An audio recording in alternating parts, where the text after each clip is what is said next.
a house civis broadcasting. Good weir, everybody.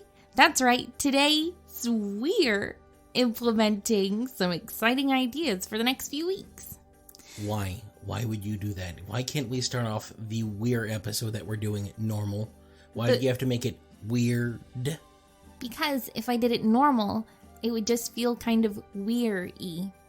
We're going to be doing 2 episodes per week, one on weir and one on far. We're going to try and theme each week.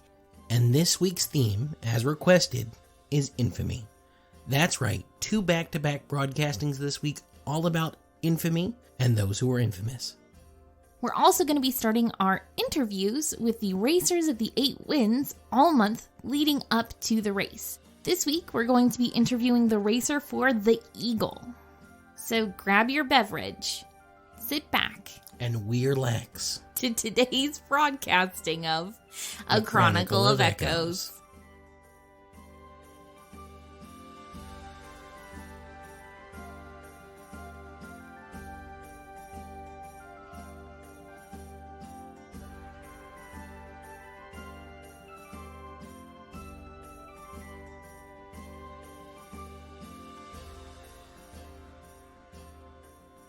We're going to start today off with a little bit of news, like normal.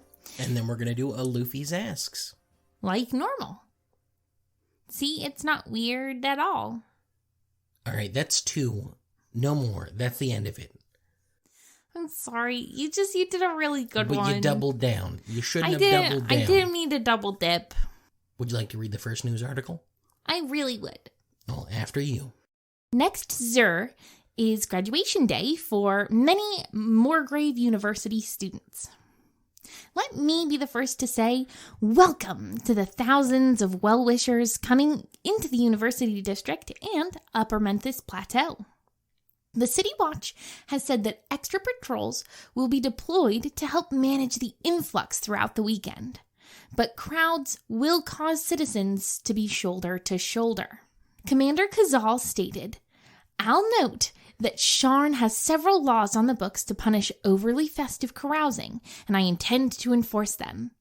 And the Watch will be particularly vigilant about petty street crime. We're not going to have a repeat of last year's disorder." So as long as the carousing isn't festive, they're safe. Yeah, you'll be safe. It's okay. Oh, good. Yeah, that's my plan. That's why I'm never happy, because it's against the rules. University District residents reported widespread pickpocketing, confidence games, and assaults during graduation week last year. A few colleges run on different schedules. The Arcanist and Theological colleges, for example, award degrees to their graduates next month.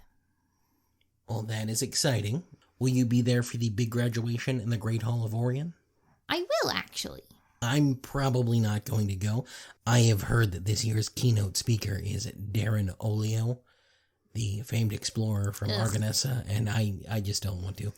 Yeah, he's not why, I'm going. It's easy to say that you have explored Argonessa when no one else can say that. Like you could just write a bunch of stuff down. No one's going to fact check it. No, and so here's my biggest thing. He didn't go to Argonessan.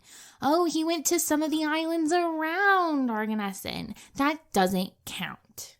What if he's a dragon? That's not like... I have heard people speculate that he actually never went to Argonessan because he's from there, and that he's just telling people what the beaches should look like, and when they arrive, not the same, so that way they die, and they can't get there. That's kind of... I've heard it's a con. It could be. But, I just think that he's a fraud. I think that that's just how that goes. Nobody who goes to Argonessan comes back. Except one guy, and he happens to have... Yeah, I agree. Yeah. But I'm excited, and once more, congratulations to all of you wonderful graduates. You have bright and beautiful futures ahead of you, unless you don't. And if you don't, we're hiring. This next bit of news ties in nicely to our idea of Infamy Week. We're getting reports from districts in Middle and Upper Memphis, as well as Central, of a crazed vigilante attacking wealthy house members and nobles.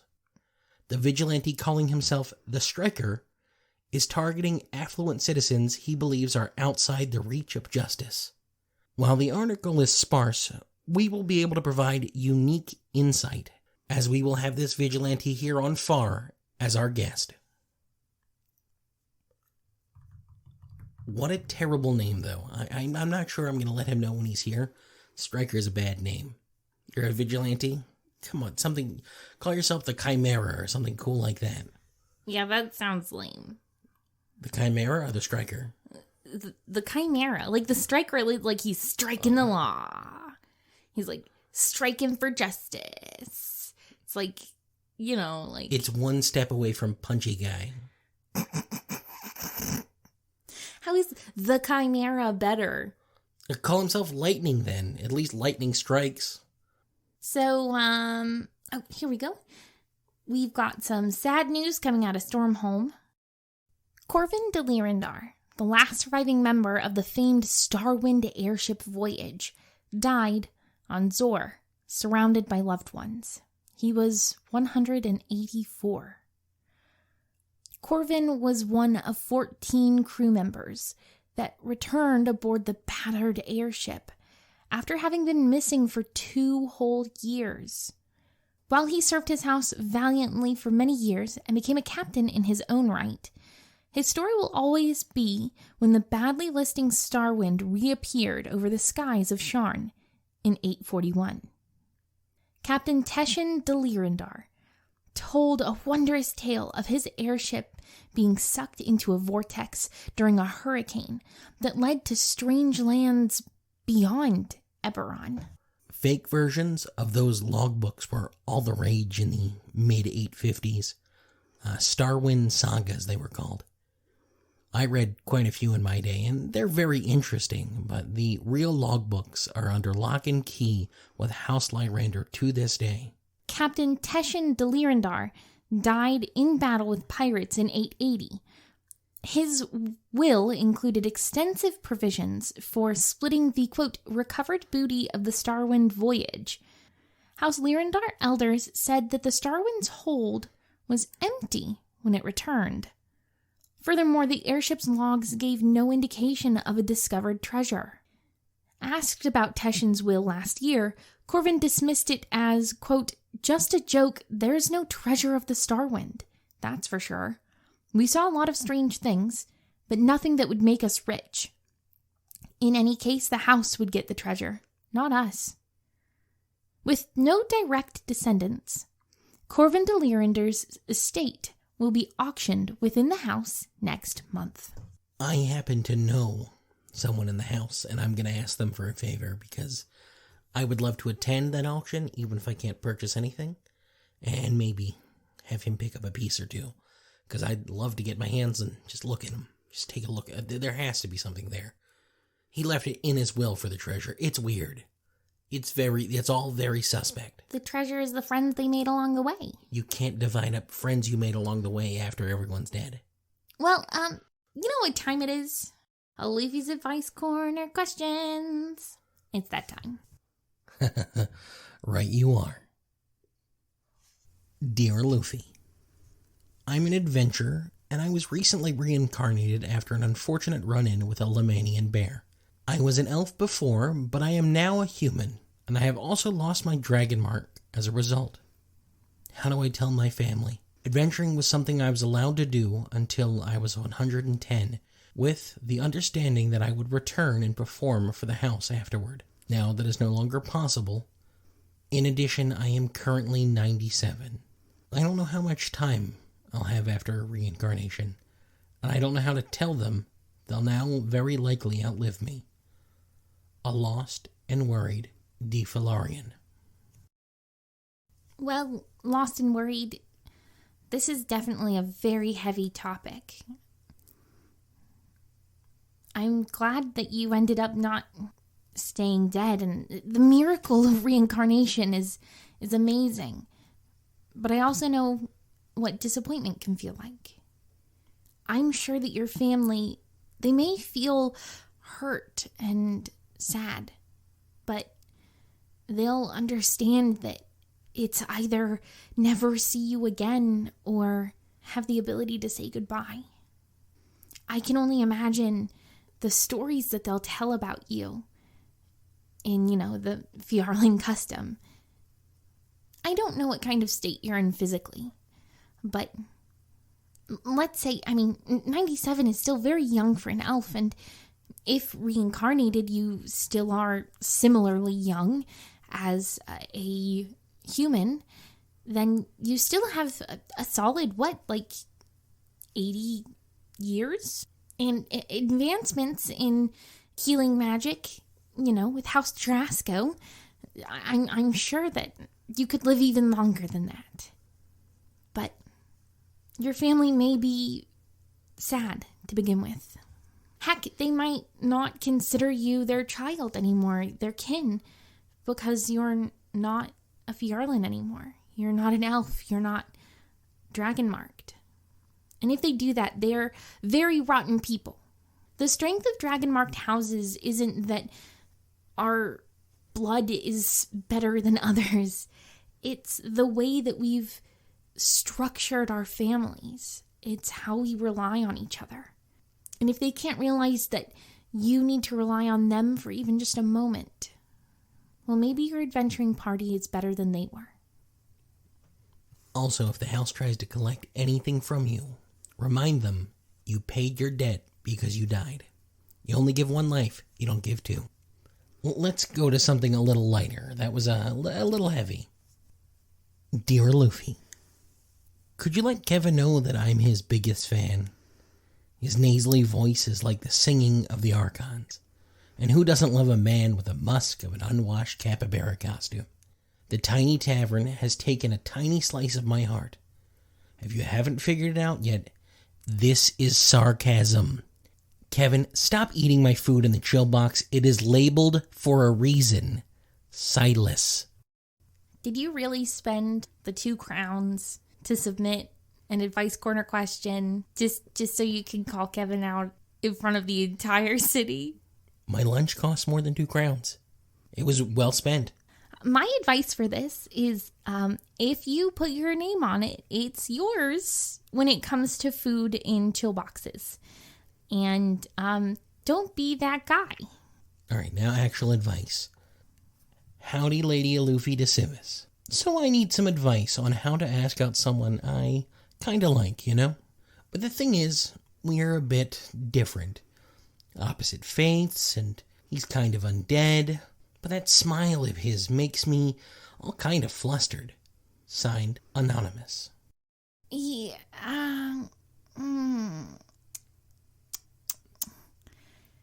Well, this is definitely, this is an ask. This is a weird one. Did you put in 2 crowns so that way you could come out and tell everyone that you like dating undead?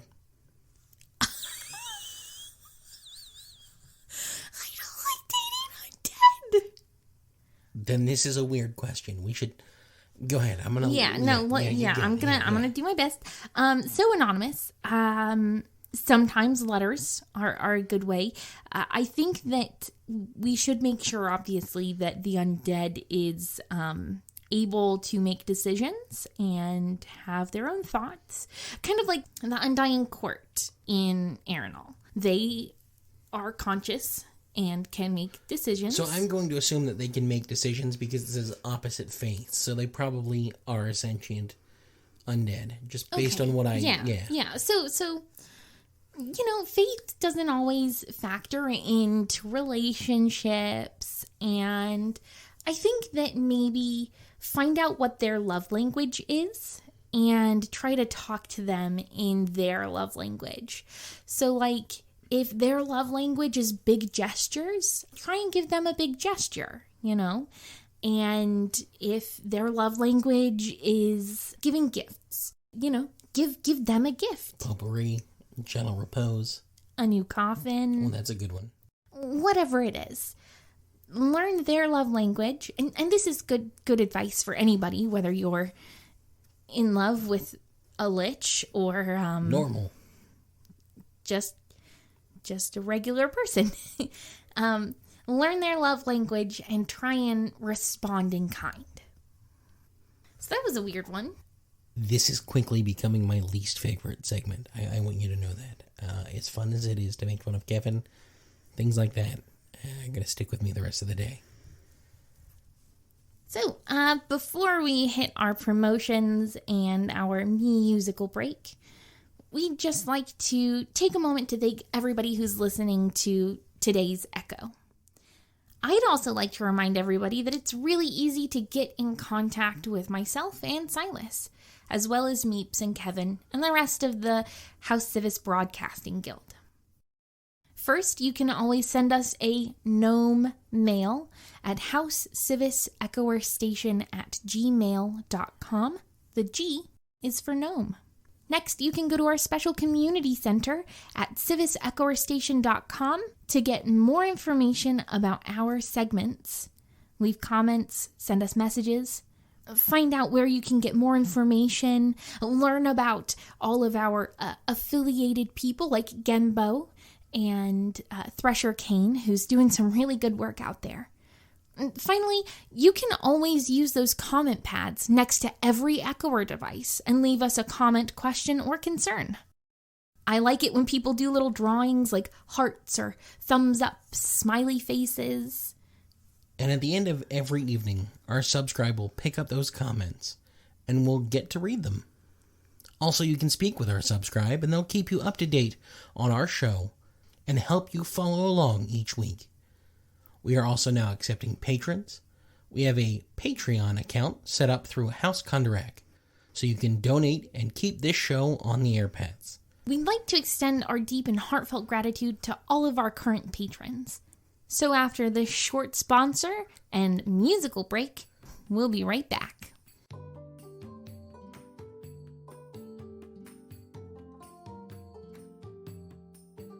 With a race of the 8 wins just around the corner, betting will be at an all-time high, and I'm betting that you've already started making plans for your freshly won coin, until you realize that you have to deal with some back-alley bookie flanked by 2 overgrown goons with one-syllable names. But wouldn't it be nice not to have to worry about them eyeing your kneecaps throughout the race or having to argue with them for the money that you've rightly won? That's what I'm offering you at Chance Casino right here in Sharn. An opportunity for you to gamble goon-free.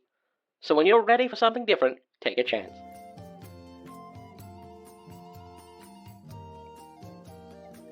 And welcome back.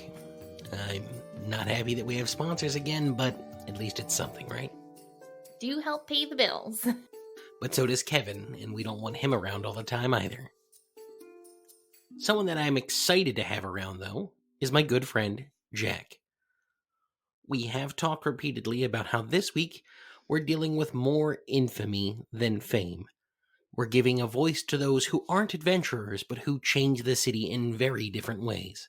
And that's why I've brought in Jack today. Jack, I want to thank you for... But why? Why what? But we talked about, having, underground, underbelly type you met this guy where? At a bar. I'm you sorry. Understand. How many times have you met someone and we're having an entire slew of people that you met at an orgy on in a couple of weeks. So let's not talk about... Adult party. You're right. Adult party. An entire slew of people that you met there. And now we're judging me for meeting someone. I have known Jack for years. For years. It's not like I just met him yesterday and I decided to bring him on. You met him yesterday and decided to bring him on. Back me up on this one, Jack. Yeah. Sylas and I, way back to, I don't think we can really talk about that. Yeah, let's not discuss why but Jack is someone who facilitates getting things in the city that you can't find elsewhere, extra legally. And I think that is something that needs to be talked about. There is a thriving underbelly of people like Jack. Whoa. Back it up here, Sylas. First of all, the term extra legal is... that's an ugly term, and I feel like you're kind of getting ahead of yourself here. I'm someone with a reputation for getting stuff done. Let's leave it at that. But what does that even mean? It means if you need something done and the price is right, or I happen to like you, I think I like you okay. It means I can make it happen. When it comes to getting things, Jack is not a murderer Or an assassin, let's be clear on that, Jack. Oh, no. Yeah, because that's how it sounded. That's how it sounded, buddy. Do I look like some kind of Boromar Yahoo? No, generally they're all halflings most of the time. The Yahoos in particular. But he's not. He's not Boromar, and I know that. Yeah, of course you do. But it is good to talk to someone who is benefiting from the city and benefiting the city outside of adventurers. You always want to talk about the things that they do, and a lot of what they do is also very shady and possibly extra legal. Hey, look, Silas, Sharn is my home. This city takes care of me. I'm gonna take care of this city. I mean, it makes sense, I guess. You know, Braylon's not the cleanest place in the world. What's that supposed to mean?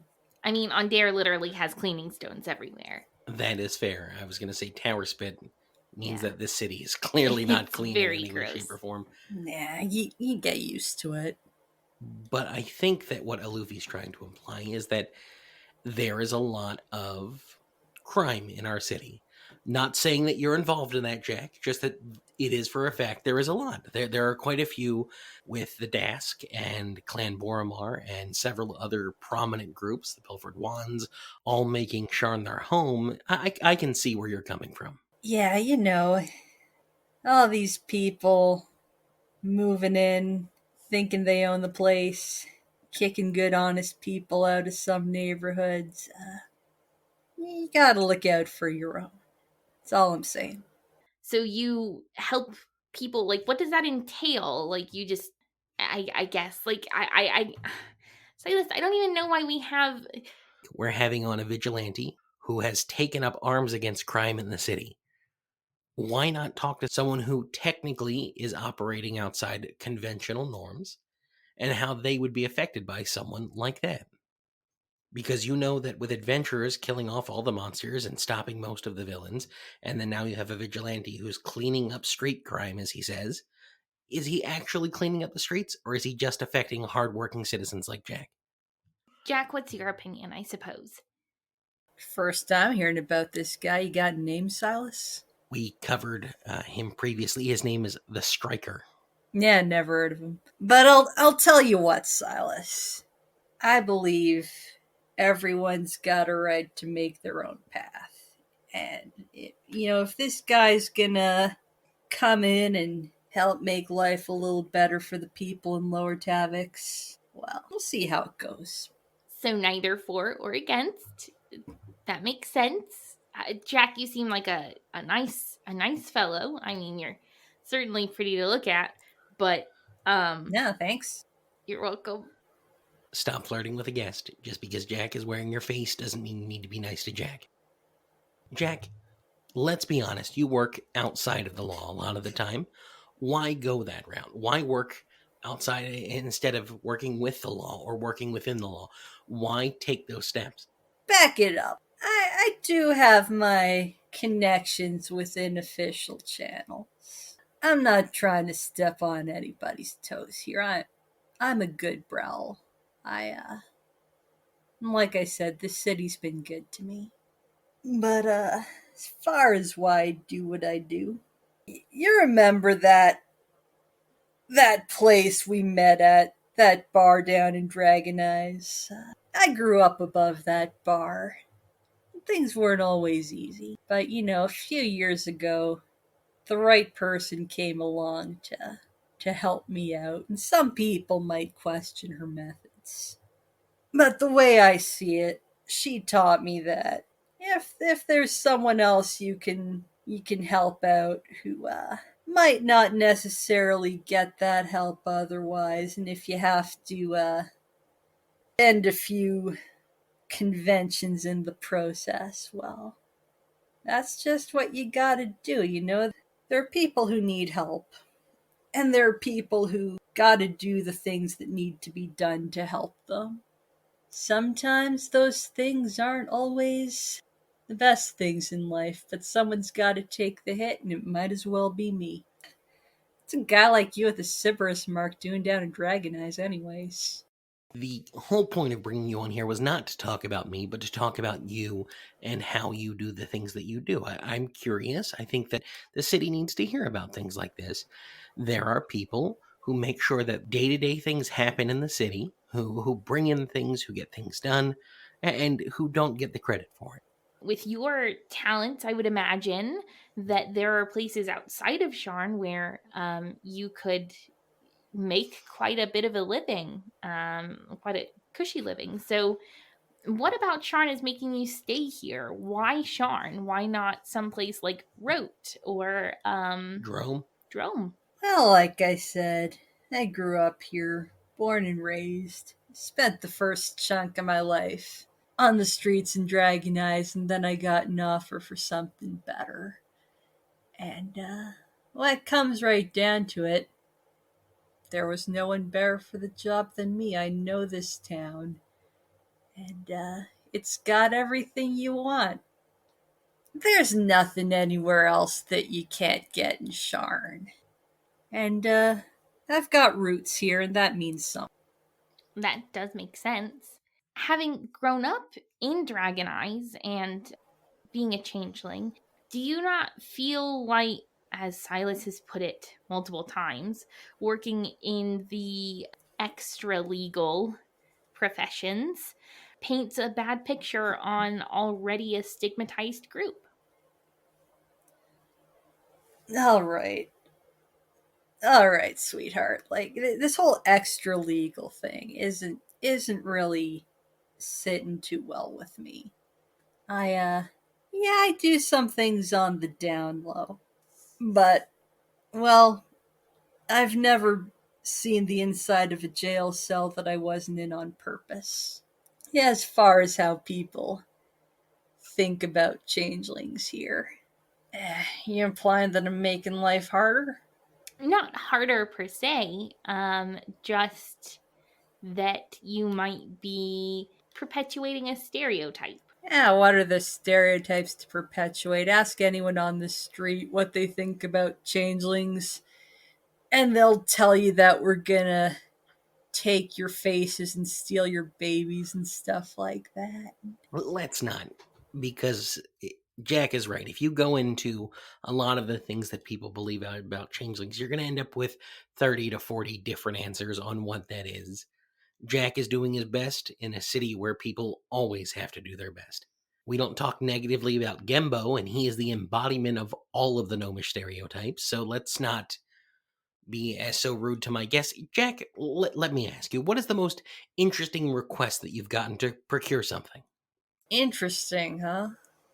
There was this time when I've done a few favors for people in the past, but when it comes to stuff like kind of thing certain persons in this room might be interested in, that's not my specialty. I deal more in information. A couple of years back, someone asked me to get him some information, and that took me up to a big old party in the Skyway. Yep, first time being in the Skyway.